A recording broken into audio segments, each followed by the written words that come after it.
बिस्मिल्लाहिर्रहमानिर्रहीम। बेटा physical chemistry पढ़ रहे हैं हम। इस बुक से आपकी रेफरेंस बुक है ये ग़ुलाम रसूल चौधरी की।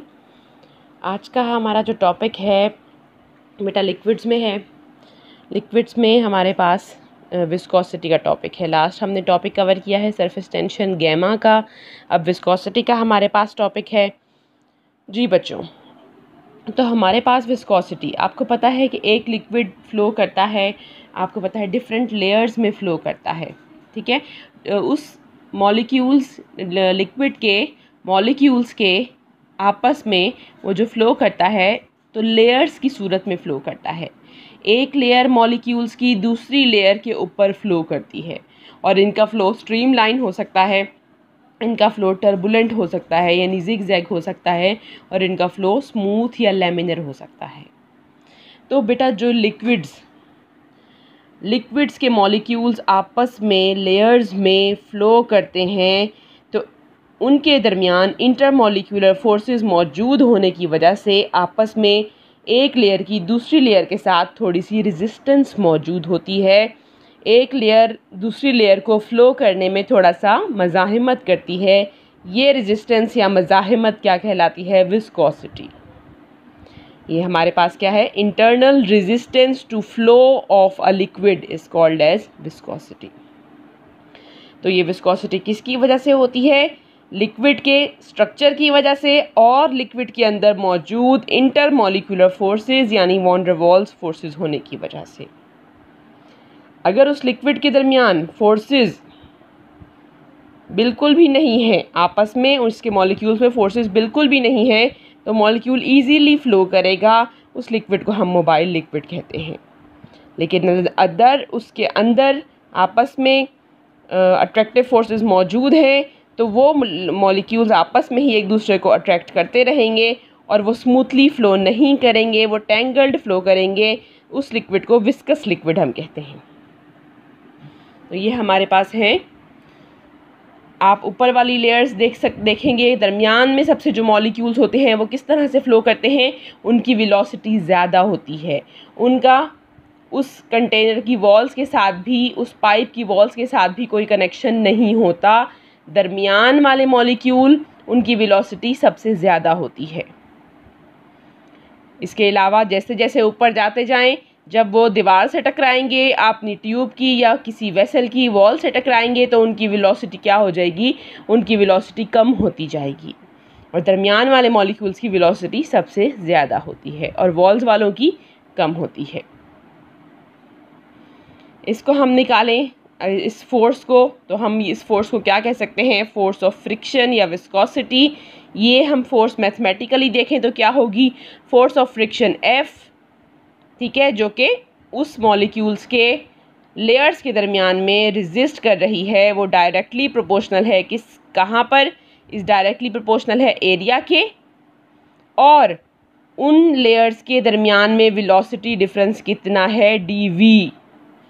एरिया और वेलोसिटी के चेंज इन वेलोसिटी जो कि उन मॉलिक्यूल्स के आपस में होती है लेयर्स के दरमियान में, उसे हम dv कहते हैं। और उन लेयर्स का आपस का दरमियानी फासला कितना है, उसके ये फ्रिक्शन की फ़ोर्स, ये विस्कोसिटी इन्वर्सली प्रोपोर्शनल होती है। इस प्रोपोर्शनैलिटी के साइन को इज इक्वल टू में जब बदलते हैं तो हमारे पास एक कांस्टेंट लगता है। इसको हम कांस्टेंट ऑफ विस्कोसिटी कहते हैं या कोफिशिएंट ऑफ विस्कोसिटी कहते हैं। उसे हम कहते हैं eta. Force is equal to eta area dv over dt। dv over dt हमारे पास चेंज इन वेलोसिटी है, ईटा कोफिशिएंट ऑफ विस्कोसिटी है। और कोफिशिएंट ऑफ विस्कोसिटी को हम किस तरह से डिफाइन करते हैं? ये वो फोर्स है जो कि हमें चाहिए होती है ताकि वेलोसिटी डिफरेंस हम 1 या unit difference of velocity maintain कर सकें दो लेयर्स ऑफ अ लिक्विड के दरमियान में जिनको हमने एक यूनिट डिस्टेंस पर रखा हुआ हो, ठीक है। ईटा अगर हम यहाँ से निकालना चाहें तो फोर्स और एरिया आपस में डिवाइड हो जाएंगे और डिस्टेंस वेलोसिटी ये हमारे पास उलट जाएगा। इसके हमारे पास यूनिट्स होते हैं किलोग्राम पर मीटर पर सेकंड, जिसे हम पॉइस कहते हैं और सेंटीपॉइस कहते हैं। इस ईटा यानी फ्लूइडिटी के कोफिशिएंट का ऑपोजिट क्या होता है? हमारे पास फ्लूइडिटी। हाँ जी, मेजर कैसे करें विस्कोसिटी को, ठीक है। तो हमारे पास विस्कोसिटी को मेजर करने के लिए इस पेज 78 पर हमारे पास जो है वो पॉइज़ेली इक्वेशन है।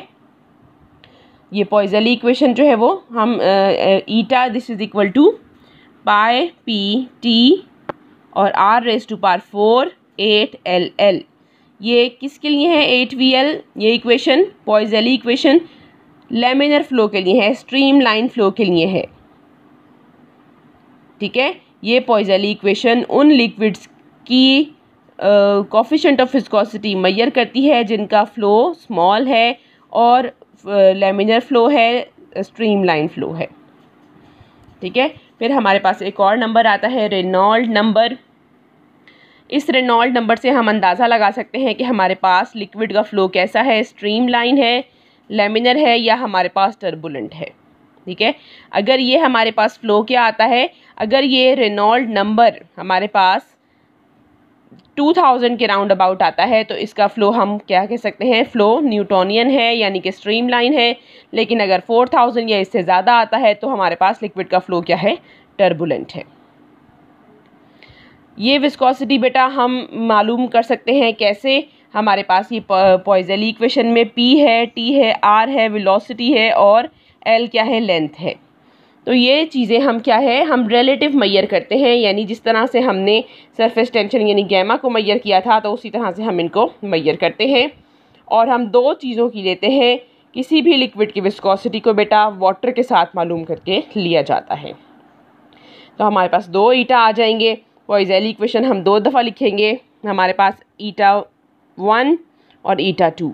ईटा 1 की चीज़ें हमारे पास आ जाएंगी, ये आ गई ईटा 1 की चीज़ें, ठीक है। ईटा 2 जब लिखेंगे तो वो मल्टीप्लाई होके यहाँ पे आ जाएगा और ये इसकी फ्रैक्शन उलट जाएगी, 8VL ऊपर चला जाएगा और ये यहाँ पर आ गया। कॉमन चीज़ें कैंसिल आउट हो जाएंगी हमारे पास और जो चीज़ें रह जाएंगी हमारे पास वो कौन सा है, P1 T1, ठीक है, यानी प्रेशर 1 और T1 ये प्रेशर 2 और T2। जब हम बेटा बात करते हैं हमारे पास प्रेशर हम डायरेक्टली प्रोपोर्शनल है कह सकते हैं डेंसिटीज़ के, क्योंकि प्रेशर क्या होती है, कंसंट्रेशन होता है और कंसंट्रेशन को हम डेंसिटी लिख सकते हैं।